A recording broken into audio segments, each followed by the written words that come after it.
ವಿವೇಕಾನಂದರ ಕೃತಿಶ್ರೇಣಿ 4. ಶ್ರೀ ಚಾಮರಾಜೇಂದ್ರ ಒಡೆಯರಿಗೆ ಪತ್ರ. Chicago, 23 June 1894. ಮಹಾರಾಜರೇ, ಶ್ರೀಮನ್ನಾರಾಯಣನು ತಮಗೂ ತಮ್ಮ ಕುಟುಂಬಕ್ಕೂ ಕಲ್ಯಾಣವನ್ನು ಉಂಟು ಮಾಡಲಿ. ನೀವು ಪ್ರೀತಿಯಿಂದ ಮಾಡಿದ ಸಹಾಯದಿಂದ ನಾನು ಈ ದೇಶಕ್ಕೆ ಬರಲು ಸಾಧ್ಯವಾಯಿತು. ಅಂದಿನಿಂದ ಇಲ್ಲಿ ಪ್ರಖ್ಯಾತನಾಗಿರುವೆನು. ಅತಿಥಿ ಸತ್ಕಾರ ಪರರು ಇಲ್ಲಿಯ ಜನರು. ನನ್ನ ಕೊರತೆಗಳೆಲ್ಲವನ್ನೂ ಬಗೆಹರಿಸಿರುವರು. ಇದು ಹಲವು ವಿಧಗಳಲ್ಲಿ ಒಂದು ಆಶ್ಚರ್ಯಕರವಾದ ದೇಶ. ಇಲ್ಲಿಯ ಜನರೊಂದು ಅದ್ಭುತ. ಇಲ್ಲಿಯ ಜನರು ನಿತ್ಯ ಜೀವನದಲ್ಲಿ ಉಪಯೋಗಿಸುವಷ್ಟು ಯಂತ್ರಗಳನ್ನು ಜಗತ್ತಿನಲ್ಲಿ ಇನ್ನಾವ ಜನಾಂಗವೂ ಉಪಯೋಗಿಸುವುದಿಲ್ಲ. ಎಲ್ಲ ಯಂತ್ರವೇ. ಇವರು ಜನಸಂಖ್ಯೆಯಲ್ಲಿ ಜಗತ್ತಿನ 20ನೇ 1 ಪಾಲು. ಆದರೆ ಪ್ರಪಂಚದ ಐಶ್ವರ್ಯದಲ್ಲಿ 6ನೇ 1 ಭಾಗ ಇವರಲ್ಲಿದೆ. ಇಲ್ಲಿ ಐಶ್ವರ್ಯಕ್ಕೆ, ಭೋಗವಿಲಾಸಗಳಿಗೆ ಒಂದು ಮೇರೆಯೇ ಇಲ್ಲ. ಆದರೂ ಇಲ್ಲಿ ಎಲ್ಲ ಬಹಳ ಬೆಲೆ. ಇಲ್ಲಿ ಕೂಲಿಗಳ ದರ ಜಗತ್ತಿನ ಎಲ್ಲ ಕಡೆಗಿಂತಲೂ ಅಧಿಕ. ಆದರೂ ಬಂಡವಾಳಗಾರರಿಗೂ ಕೂಲಿಗಳಿಗೂ ನಿತ್ಯ ವ್ಯಾಜ್ಯ ತಪ್ಪದು. ಅಮೆರಿಕದ ಸ್ತ್ರೀಯರಿಗಿರುವಷ್ಟು ಸವಲತ್ತುಗಳು ಜಗತ್ತಿನ ಮತ್ತಾವ ಸ್ತ್ರೀಯರಿಗೂ ಇಲ್ಲ. ಅವರು ಪ್ರತಿಯೊಂದನ್ನು ಮೆಲ್ಲಗೆ ತಮ್ಮ ವಶ ಮಾಡಿಕೊಳ್ಳುತ್ತಿರುವರು. ಸುಸಂಸ್ಕೃತರಾದ ಹೆಂಗಸರು ಗಂಡಸರಿಗಿಂತ ಹೆಚ್ಚು ಸಂಖ್ಯೆಯಲ್ಲಿದ್ದಾರೆ ಎಂಬುದೀಗ ಆಶ್ಚರ್ಯದ ಸಂಗತಿ. ಆದರೆ ಉಚ್ಚ ಪ್ರತಿಭಾಶಾಲಿಗಳು ಬಹುಮಟ್ಟಿಗೆ ಪುರುಷರೆಂಬುದೇನೂ ನಿಜ. ಪಾಶ್ಚಾತ್ಯರು ನಮ್ಮನ್ನು ಜಾತಿಯ ವಿಷಯವಾಗಿ ಎಷ್ಟು ದೂರಿದರೂ ಅವರಲ್ಲಿ ಇದಕ್ಕಿಂತ ನೀಚವಾದ ಜಾತಿ ಭೇದವಿದೆ. ಅದೇ ಹಣದ ಜಾತಿ. ಅಮೆರಿಕದವರು ಹೇಳುವಂತೆ ಸರ್ವಶಕ್ತಿ ಸ್ವರೂಪವಾದ ಡಾಲರ್ ಮಾಡದ ಕಾರ್ಯವಿಲ್ಲ. ಈ ದೇಶದಲ್ಲಿರುವಷ್ಟು ಕಾನೂನುಗಳು ಮತ್ತೆಲ್ಲಿಯೂ ಇಲ್ಲ. ಆದರೆ ಅದಕ್ಕೆ ಇಲ್ಲಿರುವಷ್ಟು ಅಸಡ್ಡೆ ಮತ್ತೆಲ್ಲಿಯೂ ಇಲ್ಲ. ಒಟ್ಟಿನಲ್ಲಿ ನಮ್ಮ ದೀನ ಹಿಂದೂಗಳು ಪಾಶ್ಚಾತ್ಯರಿಗಿಂತ ಎಷ್ಟೋ ಪಾಲು ಹೆಚ್ಚು ನೀತಿವಂತರು. ಧರ್ಮದಲ್ಲಿ ಮಿಥ್ಯಾಚಾರ ಇಲ್ಲವೇ ಅಂಧ ಅಭಿಮಾನ ಇವೆರಡನ್ನೇ ಅವರು ಅಭ್ಯಾಸ ಮಾಡುವುದು.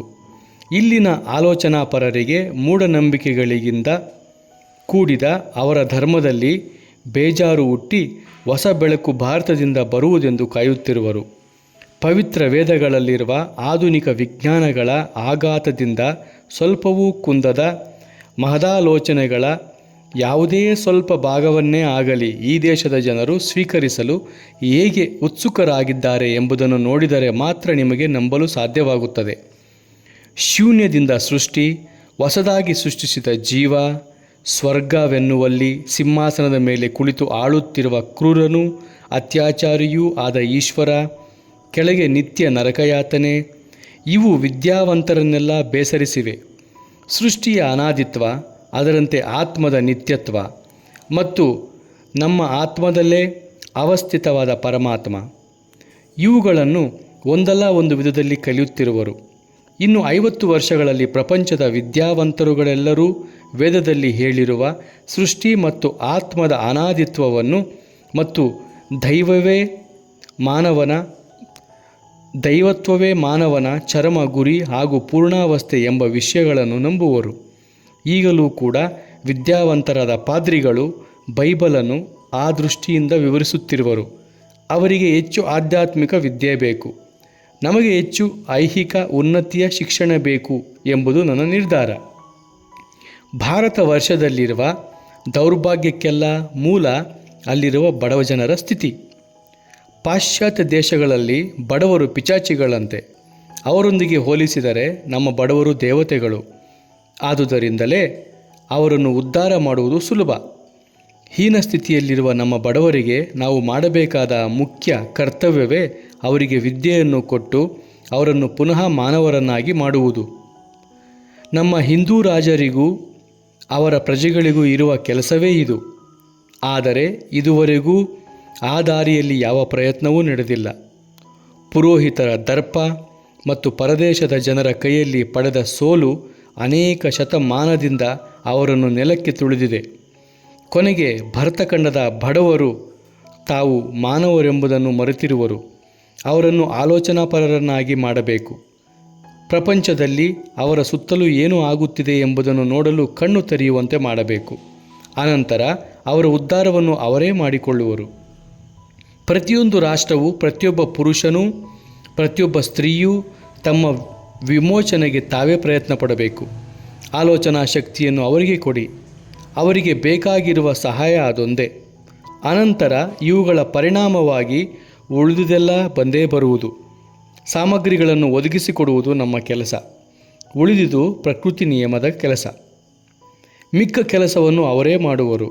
ಭರತಖಂಡದಲ್ಲಿ ಮಾಡಬೇಕಾದ ಕೆಲಸವಿದು. ಈ ಒಂದು ಆಲೋಚನೆಯೇ ನನ್ನ ಮನಸ್ಸಿನಲ್ಲಿ ಅನೇಕ ಕಾಲದಿಂದ ಇರುವುದು. ಭರತಖಂಡದಲ್ಲಿ ನಾನು ಇದನ್ನು ನೆರವೇರಿಸಲು ಆಗಲಿಲ್ಲ. ಅದಕ್ಕೋಸ್ಕರವೇ ನಾನು ಇಲ್ಲಿಗೆ ಬಂದುದು. ಬಡವರ ವಿದ್ಯಾಭ್ಯಾಸಕ್ಕೆ ಇರುವ ಒಂದು ತೊಂದರೆ ಇದೆ.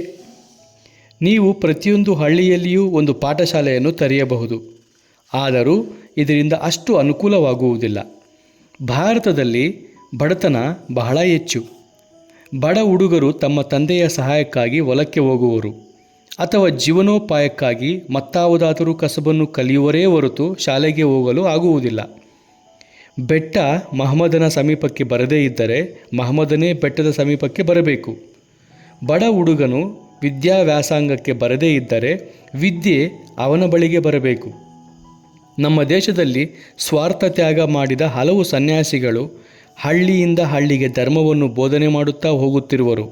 ಅವರಲ್ಲಿ ಕೆಲವರನ್ನು ಸೇರಿಸಿ ಧರ್ಮ ಬೋಧನೆಯೊಡನೆ ಲೌಕಿಕ ವಿಚಾರಗಳನ್ನು ಜನಗಳಿಗೆ ತಿಳಿಸುವಂತೆ ಮಾಡಿದರೆ ಆ ಸನ್ಯಾಸಿಗಳು ಪ್ರತಿಯೊಂದು ಮನೆಗೂ ಹೋಗಿ ವಿದ್ಯೆಯನ್ನು ಕಲಿಸಬಹುದು.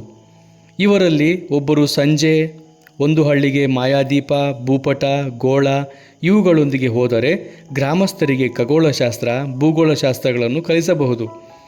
ಬೇರೆ ಬೇರೆ ದೇಶಗಳ ಕಥೆಗಳನ್ನು ಅವರಿಗೆ ಕಲಿಸುವುದರಿಂದ ಬಡವರಿಗೆ ತಮ್ಮ ಜೀವಮಾನದಲ್ಲೆಲ್ಲ ಓದಿ ಕಲಿಯುವುದಕ್ಕಿಂತ 100 ಪಾಲು ಹೆಚ್ಚು ಸುದ್ದಿಗಳನ್ನು ಕೇಳುವುದರಿಂದ ಒದಗಿಸಬಹುದು. ಇದಕ್ಕೆ ಒಂದು ಸಂಸ್ಥೆ ಬೇಕು.